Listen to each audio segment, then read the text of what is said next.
Hello everyone and welcome to today's video. Today I'm doing another 2028 presidential election prediction, and this one is a very interesting matchup.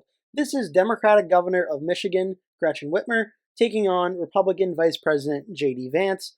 And I think this is a really interesting one because we have J.D. Vance, who obviously now Vice President, was Senator from the state of Ohio, and Gretchen Whitmer, the Governor of Michigan. And these are two states that are both Rust Belt states, and they're both kind of competing for the same type of political ideology in terms of like blue collar, working class. So I think it's actually a very intriguing matchup. And honestly, not to spoil anything, but I think it's one of the more competitive matchups that there could potentially be for the 2028 presidential election. If you're unfamiliar, Gretchen Whitmer is listed on the 2028 presidential candidates, potential candidates for the Democratic Party. She is down here, Governor Gretchen Whitmer, obviously Governor of Michigan, and obviously J.D. Vance, the Vice President of the United States. So I already started off with giving each candidate every single state that I think they will win by more than 15% of the vote when it comes to the margin of victory. In between 5 to 15% is considered safe, or I'm sorry, over 15% is considered safe. In between 5 and 15% is considered likely. In between 1% and 5% is considered lean, and 1% or under is considered to be tilt. And after doing that, I have J.D. Vance starting out with about 218 electoral votes. Gretchen Whitmer starts off with 177. And obviously, J.D. Vance starts out with a pretty big lead on the electoral vote number, but it's also worth noting there are more likely Democratic states than there are Republican likely states. So that lead will quickly go away as I start filling in some of these states. And obviously, since we don't have really any polling data to go off of, since 2028 is so far away, we're chiefly going to be looking at the 2024 presidential elections map right here. And I'm going to start with the state of New Mexico, which was won by Kamala Harris over Donald Trump, 52% to 46%. A 6% win, this would be a likely characterization. And when it comes to 2028, Gretchen Whitmer versus J.D. Vance, kind of forecasting this out for 2028, I don't see really anything that would change New Mexico from being a likely Democratic state. I think it would remain one once again in this election. Next, we have the state of Maine. Maine is a very interesting state because it's broken up into its 2 electoral votes for the overall statewide winner, 1 electoral vote for its first district, and 1 electoral vote for its second district. Maine at large voted for Kamala Harris by about 7 points, which would be a likely Democratic win. Maine's first district voted for Kamala Harris by a safe margin by 22%, but Maine's second district voted for Donald Trump by about 10%, which would be likely as well. As for how I have it going in 2028, I do think, once again, it's going to be pretty similar. Maine will be a likely Democratic state statewide. The first district will be safe. J.D. Vance, I do think, will win Maine's second district in a likely margin. I think, in trying to forecast this, I think J.D. Vance will do a little bit worse than Donald Trump due to the fact that Donald Trump has been very, very good at drawing out his base of support. A lot of the very strong MAGA voters, I think, would not turn out for Vance as much as Trump, though I do think a lot of them still will, though, due to the fact that Vance is Trump's vice president. So the state of Maine, its electoral votes are added. That has Vance at 219 and Whitmer at 184. Now we have the state of New Jersey. This is a state that I think everyone who's into elections loves to talk about. This state showed a very shockingly close election where Kamala Harris got 52%, Donald Trump got 46%. This was a likely Democratic win. And it's very interesting trying to project New Jersey because this could be a state in the next 4 years that either solidifies itself as a state that's kind of on the precipice of maybe being competitive at the presidential level, or it proves that 2024 was just a one-time thing and it goes back to being a likely to safe Democratic state. So New Jersey is really fascinating. I'm going to have Gretchen Whitmer winning the state by a likely Democratic margin, though I do think the 2025 governor elections are going to be a very key indicator at where New Jersey is going. If New Jersey elects a Republican governor, or even potentially it comes very close to doing so, in what's supposed to be a good year for Democrats, is going to be very, very interesting to watch what New Jersey is looking like in 2028. So Whitmer is now at 198, Vance is at 219. As you can see, the electoral vote numbers, the gap is starting to narrow very, very closely, and that's going to continue with the state of Virginia and its 13 electoral votes. Virginia, we just saw Kamala Harris defeat Donald Trump here by 6% as well. So look at that. Virginia and New Jersey had the same percentages in terms of Donald Trump and Kamala Harris's vote numbers. Virginia is a state that's been was a Republican state in the early 2000s, became more of a toss-up state in the Obama era, and then since then has been a likely Democratic state, even getting close to a safe Democratic state in 2020. It has gone down to 6%, and I think Whitmer versus Vance, I don't think really any Democrat is going to lose Virginia in 2028, in all honesty, but I think Whitmer would probably do better in Virginia than some other Democrats. I don't think she wins it by more than 15 points, though. I think she probably wins it by about 6 or 7, like Harris did. This would put Virginia in Whitmer's column, bringing her up to 211 electoral votes. Vance is at 219. And we're starting to get into the typical toss-up states that we usually talk about every presidential election, barring like something really out of left field from like New Mexico or New Jersey or Virginia. I think we're going to come up with the same toss-up states that we saw in 2024. Now we're going to see Nebraska's 2nd congressional district. This district, despite Nebraska being a very red state, did vote for Kamala Harris by 5 points against Donald Trump. And this is a very fast-growing area. It's gone a lot more Democratic in the last 3 to 4 presidential elections. I don't see anything on paper why it would not be a Democratic district again in 2028. I'm on the edge between giving it as likely or lean for Whitmer over Vance. I'm going to give it as likely Democrat, but it's very, very close to being lean Democrat as well. So this is where I think the election really starts to begin for 2028. I think Whitmer won't go below 212 electoral votes, and I don't think J.D. Vance will go below 219. I think this is where the election really starts. And we're going to get into a lot of these battleground states that we saw in 2024 and that were all very close and very competitive in 2024.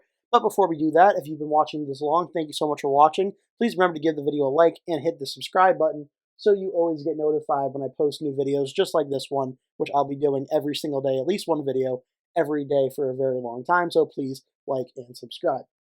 Okay, so the first state we're going to look at, we're going to start with the state of North Carolina and its 16 electoral votes. North Carolina in 2024, Donald Trump won the state over Kamala Harris, 51% to 48%, a 3% win for Trump. And North Carolina is a state that Barack Obama won in 2008, but has been a very close, lean Republican state every single presidential election since then. And I think for 2028, Democrats are always fighting hard to try and win North Carolina, but I do think J.D. Vance will win the state once again, though I do think it continues its streak at being a Republican win at the presidential level, but not exceeding more than 5%. I think North Carolina will once again be a lean Republican state for J.D. Vance. Now we're going to go out west to the state of Arizona. Arizona is a fascinating one because it's 11 electoral votes. It did actually just vote for Donald Trump 52% to 47%, and Donald Trump did much better here than he did in 2020 when he narrowly lost the state to Joe Biden, including winning the very important Maricopa County, where there's been a lot of population growth in the Phoenix and suburban Phoenix area, Trump winning the county overall by 3%. And at 5%, this would be considered a likely Republican win, similar to how some other places at 5%, like Nebraska's 2nd district, would also be that. So forecasting for 2028, would I put Arizona as a likely Republican state or as a lean Republican state? Because I do think it will go Republican in 2028. And I think Trump still has a few Republicans in Arizona who are very upset with him over some of the John McCain comments back when he ran in 2016. And I do think that did hurt Trump a little bit, but him winning the state by 5 points certainly puts Republicans at ease a little bit in Arizona. But I'm still going to put Arizona as a lean Republican to start out for J.D. Vance, because I'm not sure if Vance would be able to do as well in Maricopa County as Trump did, but still I think Arizona would go into the Vance column. Next, we're going to go to the state of Minnesota and its 10 electoral votes. Minnesota, we just saw Kamala Harris win the state 51% to 47%. This is a 4% win for Kamala Harris. Home state, of course, of her running mate, Tim Walz. And we have the Minneapolis area right around here, and a lot of Democratic votes come out of this area, and a lot of rural Republican areas throughout the rest of the state as well. And Minnesota is an interesting one because Republicans always seem, for a brief amount of time in a presidential cycle, saying they're going to win Minnesota, and they try and combat Minnesota. But it is a very long history of voting for the Democratic candidate, despite getting very, very close in multiple elections We just saw a close one in 2024. There was a close one back in 2004. 2016 was also close, but it always seems to find a way to vote Democrat. I think Gretchen Whitmer will be able to win the state of Minnesota, though I do think she wins the state by under 5%. Maybe she breaks it 5% by a little bit, but I do think she will win Minnesota by around a little bit under like 4.8% or so in Minnesota. This puts Whitmer at 222, Vance at 246. Now things start to get really interesting because it's looking like the election between these two will once again come down to the three Rust Belt states, Wisconsin, Michigan, and Pennsylvania. But to do so, a big part of J.D. Vance's pathway to victory revolves around the state of Georgia and its 16 electoral votes. And Georgia is a very fascinating one because we just saw Donald Trump win the state by 2%, 51% to 49%, where the rest of the state of Georgia votes red as it usually does. But Atlanta and the surrounding Atlanta suburbs did trend a little bit more to the Democratic side as well. So Georgia is going to be a very, very close battleground state for many years to come now.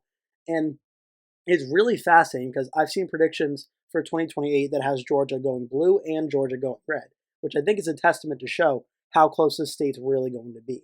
And it's so close to the fact I'm going to kind of cop out here, give the state of Georgia to J.D. Vance, but I think he wins it by under 1% of the vote. I think we're not going to see Georgia, be won by either party by like 3 or 4% a lot going forward. I think it's going to be a very close state, and it's going to be one that's going to be perennially in the news. So Vance wins the state of Georgia, bringing them up to 262. Gretchen Whitmer is still at 222, but we're going to go up now to the state of New Hampshire, and it's 4 electoral votes. New Hampshire is a state that for a lot of the 2024 cycle was not really ignored, but wasn't the toss-up state that it's usually perceived that it was out to be. But Kamala Harris did win the state by only 3%, 51 to 48. Donald Trump was able to win back a few counties that he lost in 2020. For instance, we have Carroll County, which voted very closely for Trump, and we also have Rockingham County, one of the largest counties in the state, also voting for Trump, though he did lose Hillsborough County, which once again, the percentages of this county lined up with the overall results of the state. For some reason, there seems to be a trend of Hillsborough County matching the overall state total, so that's something that I always keep an eye out for. But New Hampshire is still a toss-up state. It definitely has more of a Democratic lean than a Republican lean at the presidential level, despite it being red at the state level and blue at the federal level. The presidential races always seem to be close, but Democrats have a narrow edge, and I think Gretchen Whitmer will continue that streak where she would win the state of New Hampshire probably by around a similar margin to Kamala Harris, maybe like a point or two higher in 2028. This puts Whitmer at 226, Vance is at 262. Now we get into the Rust Belt states, and this is where things are going to get very tricky and perhaps a little controversial, because Gretchen Whitmer represents the state of Michigan, which also neighbors the states of Wisconsin and Pennsylvania. And as for the state of Wisconsin, this one was the closest out of all the 3 Rust Belt states, and it voted for Donald Trump 49.7% to 48.8%. And this is where it's tough because Vance represents a lot of the same voters as Donald Trump. And I think there's actually potential when it comes to independents. Vance may even do better than Donald Trump did in 2024. But will Vance be able to turn out the same working class voters as well that are already very pro-Trump? Will they turn out to vote for someone that is not Trump? And a state like Wisconsin is where I'm really kind of iffy about that. Donald Trump, we saw, did very well in the surrounding areas around Milwaukee, like down here in Racine County and Kenosha County. Trump did very well here, Waukesha County. He also did well in the surrounding counties around Madison, Dane County, Columbia, Sauk, Iowa, he improved his margins. Lafayette, he did better. Greene County almost won, did a lot better there. Rock County improved his numbers as well.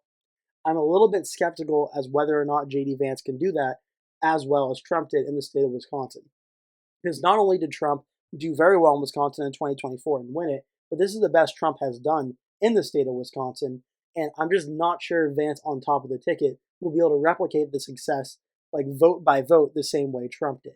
So my gut instinct for Wisconsin, at least for Whitmer versus Vance, is Whitmer narrowly wins the state of Wisconsin by under 1%, by like less than even half a percentage point, is where I'm kind of leaning for right now for the state of Wisconsin.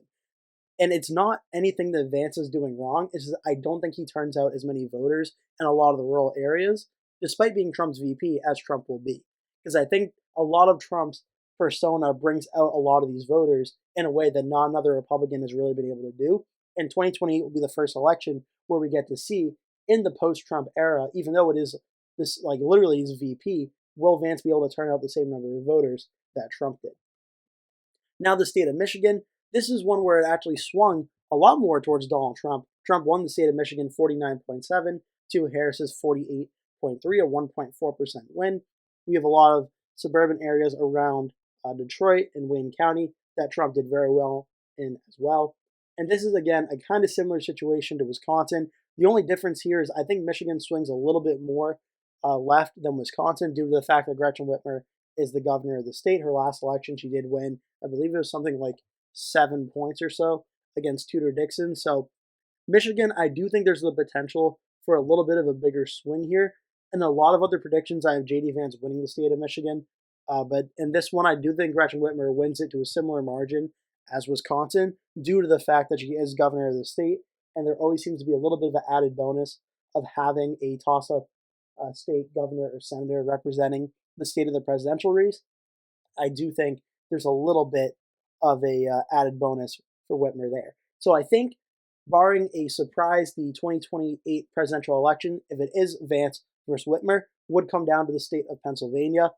And Pennsylvania is fascinating because I think of all the 3 Rust Belt states, Pennsylvania is the state where J.D. Vance is going to have the most effect and most input. And we saw it go 50.4% for Donald Trump, 48.7% for Kamala Harris. And we saw Donald Trump really improve his numbers surrounding Philadelphia, winning very closely in Bucks County, doing very well in Northampton County, winning there, and going up into a lot of the other suburban counties in Pennsylvania. Pennsylvania is always going to be a quintessential swing state. Donald Trump was the first Republican to win it, I believe, since the 80s, since Ronald Reagan. So Pennsylvania is really a coin flip, I think, for Whitmer versus Vance, but I do think Vance would be able to win the state by under 1%.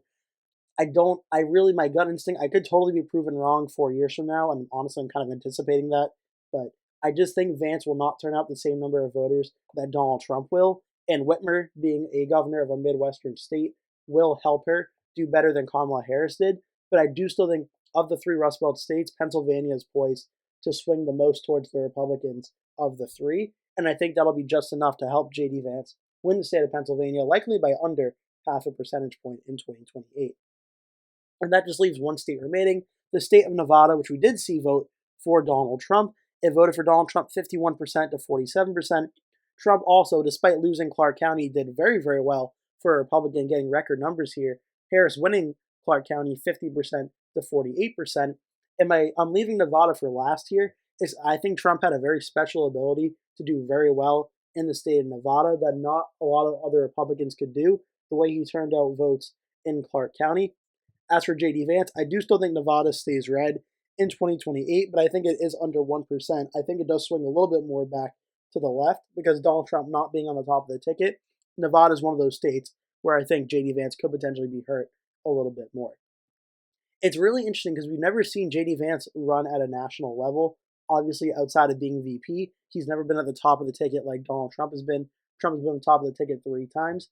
But Vance running, it's kind of a wild card to see how it will go.